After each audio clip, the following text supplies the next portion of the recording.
Yo debería haber estado muerta esa noche. Todos los que pasaron a mi lado fingieron no ver nada. Yo misma ya me había rendido. Fue entonces cuando él se detuvo. Él no preguntó mi nombre. No quiso saber mi historia. Solo me sacó de allí y dijo que yo estaría bien. Por primera vez en semanas, alguien decidió que yo todavía valía algo. Él me dio refugio, comida, silencio.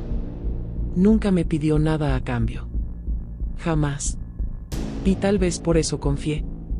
Los días pasaron y empecé a creer que los milagros existían. Que algunas personas ayudaban sin esperar nada a cambio. Hasta el momento en que él finalmente dijo lo que siempre había estado esperando. No fue dinero. No fue amor. Fue un pedido simple, que destruiría la vida de otra persona. En ese instante, lo entendí. Él no me había salvado para protegerme. Él me salvó para no ensuciarse sus propias manos. Antes de esa noche, mi vida ya estaba en ruinas. No de una manera dramática o visible. Era una ruina silenciosa, de esas que nadie nota porque ocurren por dentro. Me despertaba todos los días con la sensación de estar retrasada para una vida que nunca comenzó. Había perdido el empleo, el departamento y, poco después, a las pocas personas que todavía fingían que les importaba. No por maldad. Simplemente porque me convertí en un problema demasiado grande para encajar en la rutina de alguien. Cuando te vuelves un peso, el mundo aprende a seguir sin ti. Así fue como terminé allí. Sin planes, sin destino, sin el valor de pedir ayuda. No esperaba ser salvada. Esperaba, como mucho, pasar desapercibida una vez más. Cuando él apareció, no hubo discursos ni promesas. Actuó como si aquello fuera la cosa más natural del mundo. Como si ayudar a alguien caído no fuera un favor, sino una obligación olvidada por los demás. Aquello me confundió más que si me hubiera hecho preguntas. En los días siguientes, acepté todo lo que me ofreció con gratitud y vergüenza en la misma medida. Una habitación sencilla. Comidas calientes. Un lugar donde el silencio no dolía tanto. Él nunca mencionó ninguna deuda. Nunca sugirió que yo le debía algo. Y tal vez ese haya sido el mayor error de todos. Porque cuando alguien te da todo cuando no tienes nada, no te das cuenta de que ya has empezado a pagar, solo que no sabes con qué. Al principio, lo veía como un detalle improbable de mi historia. Alguien que apareció, ayudó y seguiría su camino. Era más fácil pensarlo así. Las personas como él no se quedan. Las personas como yo aprenden a no crear expectativas. Él me dio tiempo. No me presionó para explicar nada, ni para decidir nada. Decía que podía quedarme todo lo que necesitara, como si el tiempo fuera un objeto simple, algo que le sobraba. Poco a poco, fui retomando gestos olvidados, tomar café caliente por la mañana, dormir sin miedo, cerrar los ojos sin imaginar lo peor. Había reglas, pero eran demasiado suaves para parecer imposiciones. No salir tarde. Avisar si me iba a retrasar. Nada que no sonara razonable cuando alguien dice que le importas. Yo obedecía sin pensar, agradecida de que alguien finalmente se preocupara lo suficiente como para estar pendiente. Él observaba más de lo que hablaba. Sabía cuando había dormido mal, cuando estaba mintiendo sobre estar bien, cuando un silencio mío significaba más de lo que lograba decir. Aquello me hacía sentir vista, y, al mismo tiempo, extrañamente expuesta. A veces, me preguntaba por qué hacía todo aquello. Pero la pregunta nunca llegaba lejos. Cuestionar la bondad de alguien parecía una forma de ingratitud. Y yo no podía darme el lujo de perder la única cosa buena que todavía tenía. Con el paso de los días, empecé a notar pequeños detalles que no encajaban. Él sabía cosas que yo no recordaba haberle contado. Recordaba fechas que yo misma había olvidado. Comentaba situaciones que juraría nunca haber mencionado. Cuando le preguntaba, sonreía y decía que yo hablaba más de lo que imaginaba. Tal vez fuera verdad. Tal vez estuviera más frágil de lo que pensaba. Fue más fácil creer que el problema estaba en mí. Al fin y al cabo, él me había salvado. Y las personas salvadas no cuestionan a sus salvadores. Solo me di cuenta de que algo había cambiado cuando empecé a sentirme culpable por cosas de las que él nunca se había quejado. Culpa por llegar unos minutos más tarde. Culpa por usar demasiado la cocina. Culpa por ocupar espacio.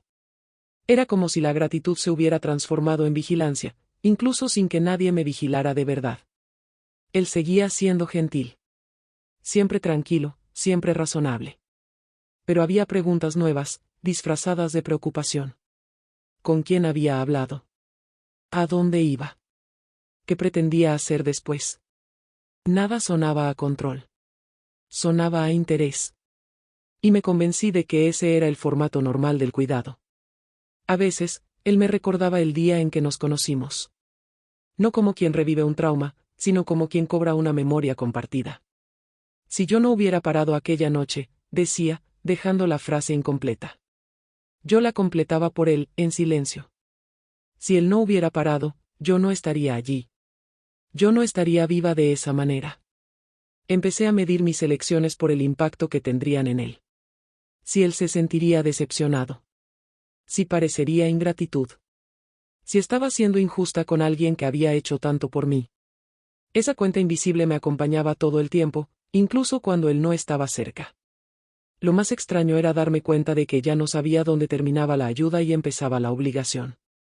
No hubo una petición explícita, ni un acuerdo claro. Solo la sensación constante de que debía algo demasiado grande como para ser nombrado. Una noche, comentó que algunas personas nunca pagan sus deudas. Que fingen olvidar quién estuvo a su lado cuando nadie más quiso estar. No me miró cuando dijo eso. No hizo falta.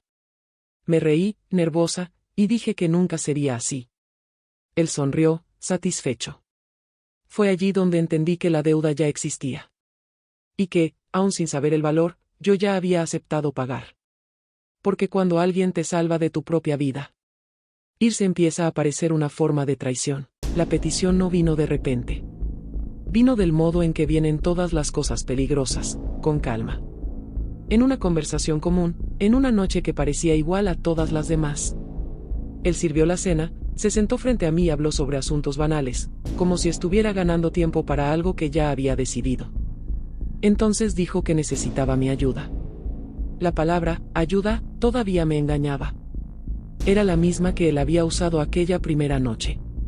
La misma que yo me repetía siempre que intentaba justificar por qué todavía estaba allí. Asentí incluso antes de escuchar el resto. Tal vez porque decir que no ya no me parecía una opción real. Él explicó la situación como quien describe un problema técnico. Había una persona. Una decisión. Un detalle que necesitaba ser confirmado. Nada ilegal, me aseguró. Nada que me pusiera en riesgo directo. Solo algo que él no podía hacer solo. Mientras hablaba, me daba cuenta del cuidado con el que elegía sus palabras. No para protegerme, sino para conducirme. Cada frase parecía construida para que yo llegara a la conclusión que él ya tenía en mente. Que aquello era justo. Necesario. Pequeño, frente a todo lo que él ya había hecho por mí. Cuando finalmente entendí lo que me estaba pidiendo, sentí que mi cuerpo reaccionaba antes que mi mente. Un apretón en el pecho, un frío en las manos. El tipo de petición que no hiere a quien la hace, sino a quien la acepta. Dije que necesitaba pensarlo. Él aceptó, de inmediato. Dijo que no había prisa. Que confiaba en mí. La confianza pesó más que cualquier amenaza. Antes de levantarse, me recordó, con voz baja, dónde estaría yo si él no hubiera parado aquella noche. No fue un aviso. Fue un recordatorio. Y los recordatorios no necesitan ser repetidos. Me quedé sola, mirando el plato ya frío. Por primera vez, me di cuenta de que la salvación tenía fecha de caducidad. Y que, al aceptarla, había pospuesto una elección que ahora me alcanzaba. Porque algunas ayudas no se dan para liberarte. Se dan para asegurar que nunca puedas irte limpia. Pasé la noche en vela, repitiendo la petición en mi cabeza como si, al analizarla lo suficiente, perdiera su peso. Buscaba una brecha moral, algo que me permitiera decir que sí sin odiarme después. No la encontré. Cuanto más pensaba, más claro me quedaba que no era un favor. Era una transferencia de culpa. A la mañana siguiente, intenté retroceder. Dije que no era la persona adecuada, que había límites, que aquello no era justo. Él me escuchó con atención, como siempre. No interrumpió. No se irritó. Esperó a que yo terminara para recordarme, con la misma calma, todo lo que yo ya había aceptado sin cuestionar. No hablo de deuda.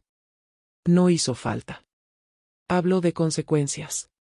De cómo las elecciones de una persona pueden salvar o destruir a otra. De cómo el mundo no es gentil con quien se niega a actuar cuando puede. Cada argumento parecía demasiado razonable para ser llamado chantaje. Entonces me mostró lo que yo no sabía que existía. No era una amenaza directa. Era una prueba. Un detalle que me colocaba dentro de la historia de una manera que nunca había percibido. Mi nombre, asociado a algo que, si saliera a la luz, no sería fácil de explicar. Nada totalmente falso. Nada totalmente verdadero. Justo en el medio. Lo entendí en aquel instante. No se trataba de forzarme. Se trataba de hacerme cómplice. De garantizar que, fuera cual fuera mi decisión, yo nunca saldría ilesa. Le pregunté por qué yo. ¿Por qué elegirme a mí? Respondió sin vacilar, porque yo debía estar allí aquella noche. Porque sobreviví. Porque yo entendería el peso de decidir quién paga y quién sigue adelante. Había una extraña lógica en aquello. Y fue eso lo que más me asustó. Cuando me quedé sola de nuevo, me di cuenta de que ya no estaba decidiendo entre lo correcto y lo incorrecto. Estaba eligiendo quién cargaría con la culpa. Y, por primera vez, me di cuenta de que tal vez él nunca había necesitado mi ayuda. Él solo necesitaba que alguien aceptara ensuciarse las manos por él. Lo acepté. No porque pensara que fuera lo correcto, ni porque estuviera de acuerdo con él. Lo acepté porque, en ese punto, la idea de negarme parecía más cobarde que cualquier otra cosa. Estaba cansada de sobrevivir sin decidir nada. Cansada de ser empujada por las elecciones de los demás. Hice exactamente lo que él pidió. Dije las palabras adecuadas. Estuve en el lugar correcto. En el momento justo. Todo fue demasiado rápido para parecer real. Cuando terminó, no hubo sirenas, ni gritos, ni un choque inmediato. La tragedia llegó silenciosa, como casi todo en aquella historia. Cuando volví, él me esperaba. No me preguntó cómo estaba. No me preguntó si me arrepentía. Solo asintió, como quien confirma que algo inevitable finalmente había sucedido. No había victoria en su rostro. Había alivio. Fue allí donde entendí el último detalle que me faltaba. Él no quería venganza. No quería justicia. Quería dormir en paz. Y para eso, necesitaba que alguien cargara el peso que él ya no soportaba. Le dije que me iría aquella misma noche. Por primera vez, no pedí permiso. Él no intentó detenerme. Solo me recordó, con la misma voz tranquila, que ahora yo también formaba parte de aquello. Que lo que había hecho no podría deshacerse. Ni olvidarse. Él tenía razón. Pero también estaba equivocado. Porque, al salir, me di cuenta de algo que no había notado antes. Él me salvó cuando nadie más quiso, pero nunca me devolvió mi vida. Y el precio que me cobró no me ató a él. Me liberó de cualquier ilusión. Cargar con aquella culpa sería el castigo. Pero también sería la prueba de que la elección había sido mía. Hoy, cuando recuerdo aquella noche en la que él detuvo el coche y decidió salvarme, entiendo lo que realmente sucedió. No fue un acto de bondad. Fue el inicio de una negociación que yo no sabía que estaba firmando. Algunas personas te salvan para parecer héroes. Otras te salvan para no enfrentarse a quienes realmente son. Y hay deudas que, después de pagadas, no te destruyen. Te obligan a no aceptar nunca más ser salvada de esa manera. Si esta historia se ha quedado contigo hasta ahora, quiero saber, ¿desde qué ciudad o país nos estás viendo?